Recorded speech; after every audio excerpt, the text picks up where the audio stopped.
Hi, welcome back to our discussion of Hayavadana.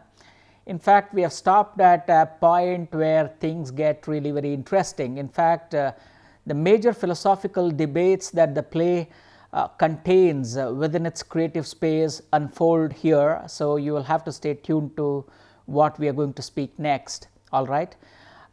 In the previous class, we discussed how there is some kind of we discussed the main plot. Actually, Act 1 more or less deals with the main plot, and of course, it's only in the second act. It's a 2-act play, of course. It's not a conventional 5-act drama.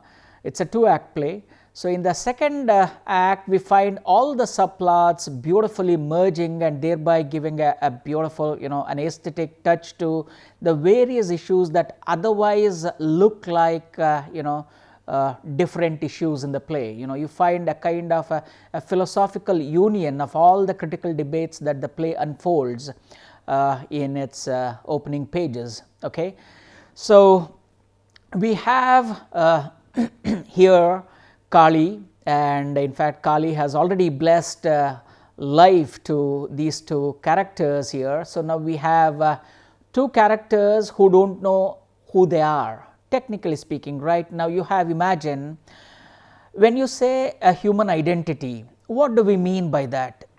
The sense of I. What is my identity? My is the proverbial I here. How does a human being derive their identity? Is it by their head? Is it by their body, or is it by their critical reasoning?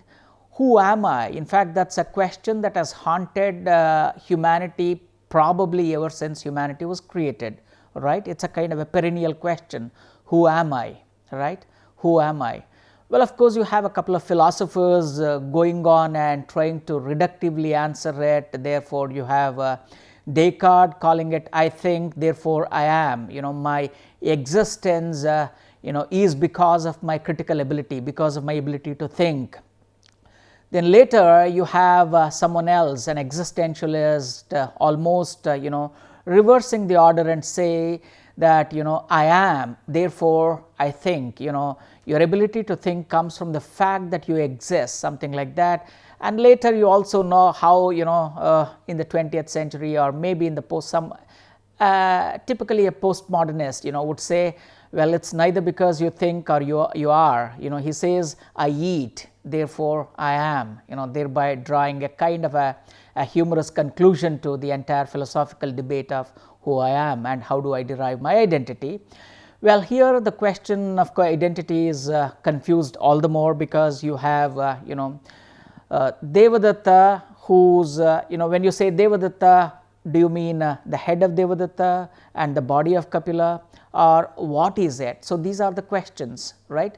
So for time being, how does an actor, how does a director, or how does a dramatist enact it on the stage?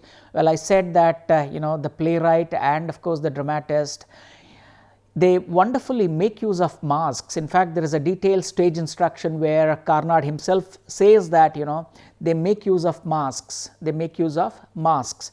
So now you have the head, that means the mask of Kapila on Devadatta's body, and you have the mask of Devadatta on Kapila's body. And now for time being, they are happy because now they have come back to life, and Padmini too is more than happy, right? Now soon the merriment is slightly turned into a lot of commotion and confusion. That's why the play makes use of what a good makes no more tricks. Is this one that, or that one this? Ho ho! It's a kind of Kali's cosmic play, something like that. And again, very pertinently, the playwright inserts questions such as, not directly of course, remember, through insinuations, through indirect allusions. So is it the subconscious desire of Padmini that made her switch the heads, or is it just night and there was a lot of commotion and confusion, and maybe in that anxiety, in that elevated state, she just mixed up for a genuine cause? So this is something that you too can think about if or when you have read the play. All right. So please think about those things. Now, what has happened, of course, now, well, now both of them start claiming Padmini, because remember, that kind of a love triangle has always been there. For want of better term, let me use that filmy phrase, love triangle, that, Now, Kapila, when I say Kapila, the head, let's traditionally, go by, somebody who has Kapila's head claims that Padmini belongs to them, because the Kapila's head is joined to Devadatta's body, right. Obviously, according to the logic, it's the body of the Devadatta that has lived with Padmini and enjoyed all the carnal pleasures and all that. Therefore, it is Kapila's head and Devadatta's body that where Padmini should go. Now, here is Devadatta's head attached to Kapila's body. Of course, it has found a newfound vigor and all that, because it's a muscular body. It says, no, absolutely not, come on, what rubbish is this, Padmini should come with me, because in a human being, head is very, very important, right. Head is very, very important. Therefore, if I have Devadatta's head, that means I am Devadatta, irrespective of whose body I have. People are identified by their head, not by their body. That's the logic that now the other guy is proposing. Now, where in all this merriment, of course, where does Padmini's allegiance lie? Because if there is one truly confused and who has an equal stake in both of them, it is Padmini. And Padmini very gleefully agrees with that person who has Devadatta's head and Kapila's body. Of course, she has she too has her say, to say the least, and of course, if you think she has her vested say, well, so be it. Of course, that's left to your critical eye. That's left to your critical eye. It all depends on how you look at it. Finally, some kind of solution comes. They are unable to decide. They want to fight among themselves. What do they do? How do they resolve it? They go to a sage, a learned sage, and then ask him, and that sage, well, makes a remark. He says that head is Shira is considered the Shrestha, the head is the prominent organ of the body. Therefore, head, you have to go by the identity of the head. So, accordingly, Padmini goes with whoever she always wanted, that means she goes with Devadatta's head that has of course Kapila's body. So, for time being, what we can do in order to avoid all the confusion, we can call we can go by this solution. When I say Devadatta, it means now Devadatta's head and Kapila's body. When I say Kapila, it means Kapila's head and Devadatta's body. All right, please remember that critical point. Now, of course, this is how it happens. Now, Kapila is doubly dejected. Now, imagine he has, the strength of Kapila was his physique. Remember, he was a wrestler. He has defeated many wrestlers from across the globe very easily in the fighting ring. Now, he has lost that. Added to that, he has also lost Padmini, because it's the body of the Devadatta which is attached to Kapila's head. Therefore, the body feels it's been denied what was rightfully its. Therefore, Kapila is doubly denied, and Devadatta and Padmini, it's a kind of a they are absolutely happy. Devadatta probably wanted that, because he has always envied Kapila's physique. Therefore, when Kapila's physique comes to him, his happiness no bounds, because now by head he is as intelligent and as scholarly and as philosophical and as poetic as he already was. Added to that, he has now a muscular body, he has now a strong physique, and he becomes some kind of an ideal figure, at least ideal according to Padmini. Now, both of them go back and start living a happy life. Now, do you think it's a kind of a happy ending? What happens there? Now, remember, well, when we say memory, memory is not, it's not just the head that has memory. In fact, research suggests that memory, even every part of your body has its own memory. Every cells have their own storehouses of memory. Now, Kapila, with the Devadatta's body, it's yearning because it has had all the pleasures, it has enjoyed certain comforts. Now how does it overnight forget the bliss of the conjugal bliss that it has enjoyed, right? So what does Kapila do? The new Kapila, now he goes into the forest and starts, he curses his fate. Now he leaves his city and starts living in a forest. Now here on the other hand, what happens? Devadatta has come back, they are living a wonderful happy life. So in the meanwhile, of course, we have heard that before the journey began, before both of and remember right in the very beginning, before they went to the Ujjain fair, we hear that Padmini was carrying, and now of course when the second act begins and all that, we hear that she is already blessed with a son. So they are living a kind of a perfect family life.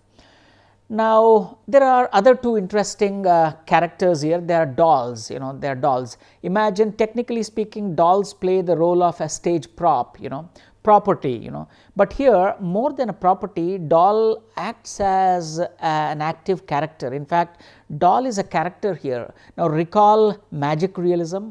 So maybe he has also infused elements of magic realism into this play, playwright Girish Karnad. Therefore, these dolls have the ability to speak among themselves. Of course, maybe when a human being comes, they stop their speaking conversations, but when nobody is around, they start conversing with each other. That's a very beautiful technique that the playwright makes use of. And these dolls have an extraordinary ability to get under the skin of somebody and know actually what they are thinking. So that's how they know that Padmini is more than happy, because now she got always what she wanted. Now gradually the play doesn't end there. Remember, you get a muscular body not overnight, or if you don't maintain that body by properly exercising or by nourishing it the way it has to be nourished, well, obviously even the muscular body becomes a frail body. On the other hand, somebody with a frail body with a lot of willpower, if they start working out and all that, they too can develop it. So this is what happens. Gradually our hero Devadatta, who is very happy with Kapila's body, now gradually begins losing that body, and probably over a couple of years. Now when the kid is maybe about 4 or 5 years, in a matter of 3-4 years, he loses Kapila's physique and all that, because he hasn't nourished it that way, and therefore now Devadatta is as he was, the same frail body, lean body and all that. So all this we get to know using the dolls, and the dolls comment on the new state of mind of Devadatta, the new state of mind of Padmini and all that. That's a very interesting technique that our playwright makes use of here. Okay. Now how does the plot come a full circle? In fact, the plot comes a full circle because now let's see what happens to Kapila. Kapila now, who has been who has driven himself to the forest, now starts working out. In fact, he works out with a lot of vigor and vengeance, because now that's the only thing he knew, right? That's the only thing he knew right from the beginning. Now as a result of that, in 4 years, Kapila's head, which had Devadatta's body, has now become muscular. And now like Kapila was before, he is now, but still he is still of course angry. He still feels let down. Entire cosmic injustice has happened to him, but still he keeps working his way up. He keeps working his way up, things like that. But remember, his body is unable to forget all the the life that it led with Padmini. Therefore it has its own tensions, it has its own conflicts. Remember, the play profoundly enacts this the perennial the dual tension between the mind and the body. It's a kind of a perennial problem, right? Is it the mind over the body, or the body over the mind, which is predominant? The play enacts it in a very creative way. So these are the things that are happening. well, he is now living a life of repression, but of course he has overcome the initial bitterness to a certain extent, and he has acquired the body. Now what is happening here? Now let's go ahead and see. Now Padmini has grown now she is slightly not unhappy, because now she can't be happy. Now in the pretext of sending in the pretext of acquiring new dolls, because the old dolls that were there in the house, now they have grown old. Now she throws them to the street and sends Devadatta to Ujjain again. She says, now go immediately, we need a fresh pair of dolls. Of course, dolls are really, they have their own feelings. Remember I said they to act like human beings. They are aghast at her behavior. Probably they might even think on themselves that maybe like they are discarding, like Padmini is discarding us, she is now discarding Devadatta too, because they can sense what happens in the future. So foreshadowing, the technique of foreshadowing, remember. So now Devadatta goes to fetch a new pair of dolls, and the journey to Ujjain is a long one. It might take 3-4 days. In the meanwhile, the moment Devadatta has left there, Padmini has packed her bags, and of course now she goes into the forest searching for Kapila. Why does she do that? These are the questions better left to the critical imagination of the reader and the audience. So now she goes there, and of course she remembers. Now she says that Kapila, how are you, and all that. Now of course now she says that the child, along with the child, she has gone to the middle of the forest. Now she offers the child to Kapila and says, this is your child. Remember, it was this body that has resulted in the creation of this particular child and all that. You may find her logic a convenient logic. In fact, a couple of critics have also called her, a femme fatale. That's a character, stock character in many of the Western fiction and as well as the Eastern fiction, femme fatale, wherein women are projected as symbolic versions of vampire. They suck the blood of the female, they suck the blood of the male, and all that. It's a kind of a stock character, and of course many critics have gone into describing her as that, but that need not be the case. That absolutely need not be the case. But in order to understand whether she is an example of femme fatale, you can as well read the play and then decide for yourself. Okay. So now of course here Kapila, the moment he sees Padmini, again the body is overcome with all the desires.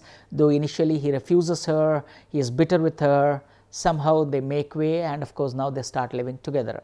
They make love, and they start living together.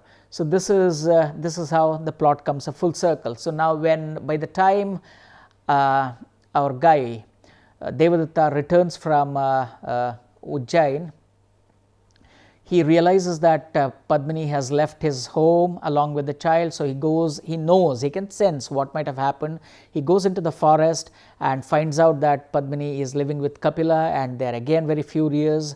But now they want to, rather than giving into that moment's frenzy, now they discuss how to resolve this particular issue. It's going to be a perennial problem, right? This is going to be a perennial problem. So now they decide the only way to probably end this impasse, a deadlock, is to fight each other, and probably in the process they know that they would kill each other, something like that.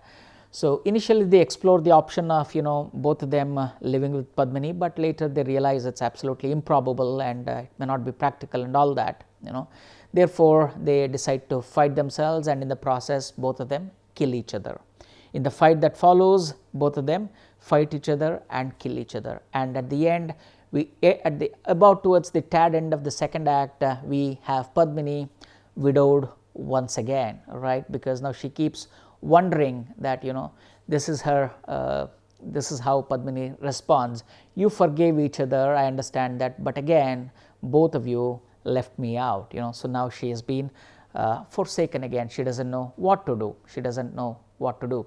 Of course, now look at the kind of cosmic irony. She thinks of Mother Kali and says that oh mother of all nature, you must have played your joke even now, because when other women pray, when their husband dies, when a woman's husband dies, the woman can always pray that, at least in the next life, make him my husband, make me his wife, something like that. But now Kali hasn't even given that option to this woman, because now she doesn't know what to ask, because technically speaking, she has lived with 4 different guys, Kapila, and then and then of course Devadatta, and then later Devadatta with Kapila's body, and then Kapila with Devadatta's body. Now she doesn't know, who to ask. Therefore, she almost says it's like she's been played a kind of a cruel joke. But of course now she realizes that she cannot have everything she wants in life, because always remember, happiness, it's always said, in pursuit of happiness we can never attain pure happiness. Probably that's why the American Constitution talks of in pursuit of happiness, something like that. So it's always a chase, it's an eternal chase, maybe. So she realizes that, and that's when she and Bhagavata appears. Now she hands over to one of the characters one of the minor actors who plays the role of forest dweller. She hands over her son, and now she says she is going to immolate herself. Now there are 2 bodies, probably she will immolate herself and become a sati, something like that. Of course it may sound slightly a kind of a misogynistic ending and all that, because the concept of sati is coming again, but she thinks well, whether she ends her life by stabbing herself or immolating herself, at the end of the day she finds that death is the only something that can bring her a sense of closure. Therefore, handing over the child to the actor with an instruction that the child should be passed on to Devadatta's father, the scholar who is there in Dharmapura. She dies. This is what happens actually in the play. This is how the play ends. Now, of course, the rishi who had resolved this particular crisis, he had said that knowledge gives rise to forgiveness, right? Well, that is unfortunately that may not happen, because knowledge may not really give rise to forgiveness.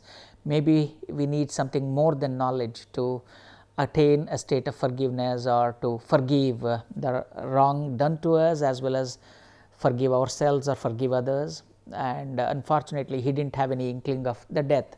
Okay, so this is the play for us. And now how does the playwright unite the subplot of Hayavadana? In fact, Hayavadana now in the meanwhile has gone to the Kali temple, and now Kali has granted him his wish. Now before, because of a twist in the way he uttered his wish, now he wanted to remember he had a human body and a horse's head. All that he wanted was a human body with a human head. Now in his eagerness to ask, we don't know how he asked it or how Kali understood it. Finally when Kali grants him his wish, he has become a complete horse. He wanted completion. So maybe it's a cosmic way of saying, or a divine way of saying, that a sense of completeness can come not in the human form, but maybe in some other animal form. Maybe that's the reason why now he is completely horse throughout. But the horse the horse can still speak. Now when the play ends, again, like when the play begins on the stage we have Bhagavata. Now when the play ends we have Bhagavata, and this horse has come, the same actor has come back. Now again they don't know how to resolve, and the boy has also come. Now the boy has come because now the boy has to be handed over to the grandfather, right? Now Bhagavata is thinking of it, but now the boy looking at Hayavadana, it starts laughing, because until that point of time the boy hasn't spoken. Now in the merriment that happens, the boy begins laughing and looking at the boy laugh. Now the horse is also still incomplete, remember, because the neighing that comes natural to the horse is being denied to it. It's still speaking the language of human beings. Now looking at the merriment of the kid, of course when the horse is galloping here and there out of happiness, it has lost the human voice, and of course it has acquired the voice of a complete horse. Now it's complete, horse is complete. This is how the play ends. This is how, of course, the playwright brings a closure to, fuses both the subplot and brings in a sort of closure to the entire play. This is the play for us. So, we have discussed various concerns relating to the play, the mind body duality, and how there is an eternal quest for happiness, and how when you keep on chasing that, it keeps eluding to us. Does it have any existential purpose? Remember, one of the metaphysical poets asks that probably deliberately, the concept of complete happiness, or the concept of complete perfection is being denied to human beings, because if that is denied to them, probably they would forget human beings. Therefore, constantly there is some kind of inadequacy has been put into human life, so that out of that inadequacy can push them towards God. So, is it some kind of cosmic play that is at work here? Why is it that despite a severe longing, despite an earnest earnestness, why is it that human beings cannot be happy? Why is it that there is sense of inadequacy in life? Well, the play tries to answer it, but these are, remember, the questions are always larger than the answers that they can get. Therefore, keeping in line with the spirit of the question, which are absolutely cosmic and existential, the play ends with those open-ended questions. All right. So, keep thinking about this. Now, I have a couple of learners who wish to express what they think of the play. Let me call them out and you can listen to them. Okay. Hello, I am Rifat. So here I am to speak on Hayavadana by Girish Karnad. This is such a wonderful play, isn't it? Given the techniques, the use of dolls, the use of legends and everything, it's just what a drama perhaps expects, in its entirety. It has all the techniques apart from the story. But right now I'll be focusing on this story. So Padmini, we see what ultimately her fate is because of her vaulting ambition. We know that no one can be perfect, right? Devduta has got a perfect mind, he is intelligent. On the other hand, his friend Kapila is gifted with a beautiful physique and strength. But she is not content. Padmini, while looking for a match for herself, is not content with either, and she wants both the best mind and the best body. So ultimately we see, she becomes the Troy, who perhaps doesn't bring thousands of sheep and wages a war, but at least she sort of makes the life of two friends completely miserable, isn't it? Just because of her vaulting ambition. And also we see another intricate thing about is that Devduta, when with the transposed head of Devduta and the body of Kapila, he doesn't, when he has that, he has the body which he had envied so long, but he doesn't maintain it, and therefore he sort of loses that physical strength as well. So we get a glimpse that it is be it the intelligence or the physique we want, it can always be cultivated. Nothing is inherent, and we need to, when we are blessed with a particular thing, we should be happy with it and strive to make ourselves better.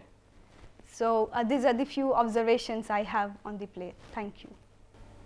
Hello everyone, my name is Imon and I am here to speak on Hayavadana by Girish Karnad.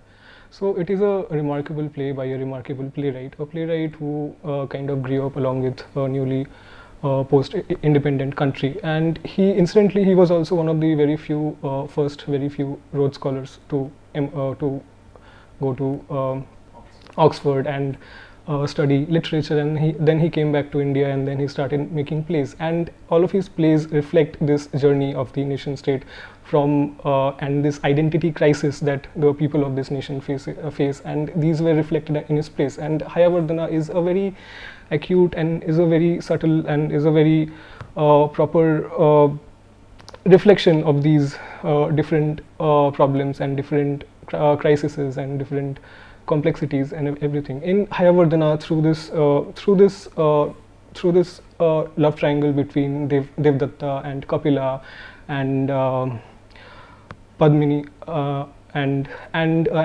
through the character of Hayavadana and through the characters of the dolls, he is trying to comment on this theme of wholeness, this obsession with wholeness that kind of pervades throughout the play, and how different, and but what he tries to say, we talked of during this course in the previous few classes, we talked of texts having implicit meanings and explicit meanings.